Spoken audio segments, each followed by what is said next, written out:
Vilanova renovará o céspede artificial do campo de fútbol do Terrón. O Concello recibiu o visto bo da Deputación de Pontevedra o seu proxecto que dá luz verde ao inicio do proceso de contratación. Da el visto bueno Diputación al proyecto que hicimos nosotros y nos ponemos a contratarlo ya porque, como dicen las madres, antes del verano tiene que estar.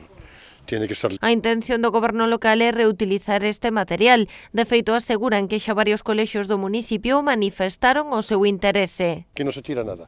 De hecho, ya tenemos recibido algún colegio, no para campo de fútbol, que hay que correr, que hay que girar las rodillas, que puede hacer daño, pero para zonas de juegos infantiles, sí es una capa mullida, que está bien y lo vamos a reutilizar, porque aquí hay 5.000 metros cuadrados que costaron su dinero, aunque ahora estén gastados, y vamos a intentar poderlo reutilizar y que se pueda seguir disfrutando de esto, que nos dé para outras cosas, ¿no? Dende o club trasladaron unha nova petición ao Concello que pasa por valar todo o campo para evitar que teña usos alleos á práctica deportiva. Cerrar o campo de fútbol todo alrededor, como estades vendo, para que a xente non salte, non haiga desperfectos, tal, porque nos fin de semana aquí hai restos de botellas, pipas, toda a historia que temos que limpiarnos o lunes cando empezamos a traballar.